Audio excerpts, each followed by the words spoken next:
Assalamualaikum, selamat jumpa lagi dengan saya Cikgu Mahani. Hari ini untuk tingkatan 3 kita akan sambung dengan bab 1. Okey, tajuk dia hari ini ialah hukum indeks. Jom masuk kelas. Jadi hari ini kamu akan menghubung kait pendaraban nombor dalam bentuk indeks yang mempunyai asas yang sama dengan pendaraban berulang. Lepas tu seterusnya kamu akan buat generalisasi untuk nombor-nombor indeks ini. Okey? Jom kita tengok apa yang kita akan belajar hari ini. Hukum indeks. Jadi apa kaitan antara pendaraban nombor dalam bentuk indeks yang mempunyai asas yang sama dengan pendaraban berulang? Jadi di sini kita ada dua nombor indeks. Yang pertama ialah 2 kuasa 3. Yang ini adalah 2 kuasa 4. Kebiasaannya kita akan buat macam ni lah. 2 kuasa 3 ialah 2 darab 2 darab 2. Dia darab diri dia sendiri sebanyak 3 kali. Okey. Lepas tu darab 2 kuasa 4 pun darab diri dia sendiri sebanyak 4 kali. So 1, 2, 3, 4. Okey. Lepas tu seterusnya kita akan kira ada berapa 2 darab 2 ni. Ada 1, 2, 3, 4, 5, 6, 7. 2 kuasa 7. Okey, cuba kita tengok di sini. 3 dan 4, apa hubungan dia dengan 7? Hubungannya ialah kedua-dua ni kalau kita buat operasi tambah, dia boleh jadi menghasilkan 7. Jadi cuba kita tulis macam ni. 2 kuasa 3 darab 2 kuasa 4 sama dengan 2 kuasa 3 tambah 4. Jadi 2 kuasa 7. Betul kan? Jadi dekat sini kita boleh buat satu kesimpulan. Katalah kita ada suatu nombor indeks dengan asas A berkuasa M dan dia darab dengan A berkuasa N. Hasil dia nanti kita boleh dapat dengan menambahkan indeks dia. So, yang paling utama ialah asasnya mesti sama. Okey, kita tengok yang ini pula. Katakanlah contohnya kita diberi bahawa 2K kuasa 2 darab 4K kuasa 3. Benda pertama yang kita mesti tengok ialah asas dia mesti sama. So ini K, ini pun K. Okey, soalan dia boleh kata sebagai ringkaskan ataupun permudahkan. Sama sahaja maksud kedua-duanya.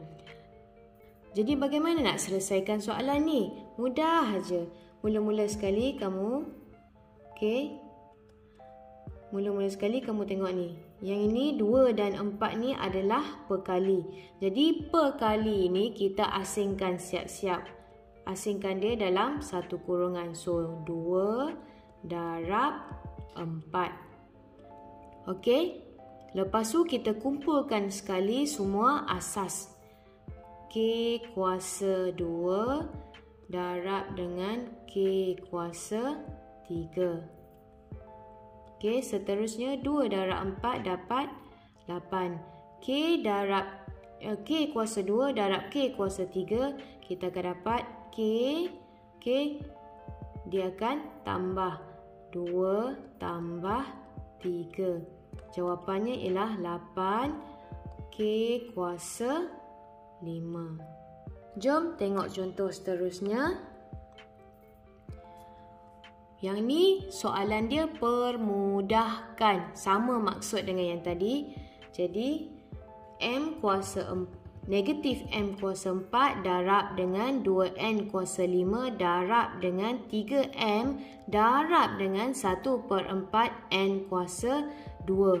Yang kat sini kamu kena perhatikan. Kita ada M dan juga N. Ada dua asas di sini. Okey. langkah yang pertama sama juga dengan tadi. Mula-mula semua perkali dia kita asingkan.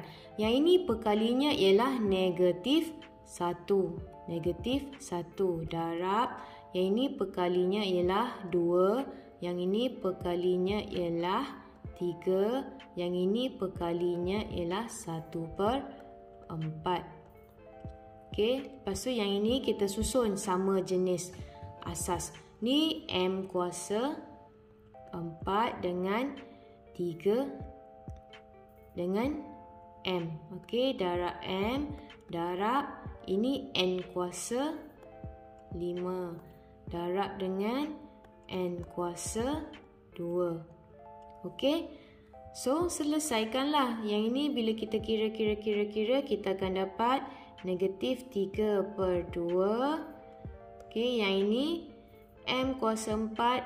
M yang bila kita tak tulis, yang ini sebenarnya dia ialah kuasa 1. Jadi M 4 tambah 1. N kuasa 5 tambah 2. 5 tambah 2. Jadi hasilnya ialah negatif 3/2 M kuasa 5 N kuasa 7. Okey, nak pesan kat sini, hati-hati kalau tulis tanda negatif dan pecahan. Tanda negatif ni mesti sama aras dengan tanda per ni. Right? So itu jawapan akhir kita. Seterusnya kamu cuba buat sendiri latihannya. Sebelum saya terangkan, kamu boleh pausekan video ni. Kemudian selepas kamu selesai membuat pengiraan, kamu bandingkan dengan penyelesaian yang saya tunjukkan di sini. Kalau kita tengok soalan ni, kita perhatikan bahawa semua asas dia adalah sama. Okey, soalan dia permudahkan. Jadi ini simple je walaupun dia ada pecahan-pecahan. Pertama sekali mesti asingkan perkali dia. So ni ada 3 darab dengan 1/6 darab dengan 12. Okey, tutup kurungan. Kemudian M kuasa 4 darab dengan M kuasa 5 darab dengan M. M kalau kita tak tulis kuasa dia, dia berkuasa 1. Okey. Langkah seterusnya ialah untuk kira. So kalau kira ni kamu akan dapat nilai dia 6. Okey, yang ini sama tadi M 4 tambah 5 tambah 1. Jadi 6M kuasa 10. Next, kamu cuba pula soalan yang ini. Untuk soalan yang ni, dia nak kamu ringkaskan setiap yang berikut. Kalau kamu perhatikan, yang ni 0.3, 0.2, 0.3, 0.2, 0.3.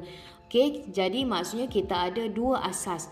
0.3 dan juga 0.2. Maka langkah yang pertama ialah untuk kumpulkan bersama-sama sekali. Okey, kita kumpulkan yang ni dulu.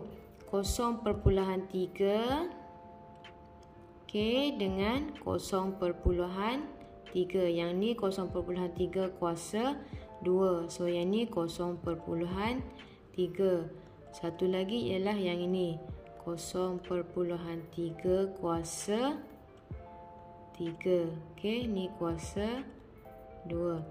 Dan darab dengan yang ni pula 0.2 kuasa 2 darab dengan 0.2 kuasa 5 darab. Okey, habis dah. 1, 2, 3, 4, 5. Semak balik. 1, 2, 3, 4, 5. So sekarang kita dah kumpulkan sekali.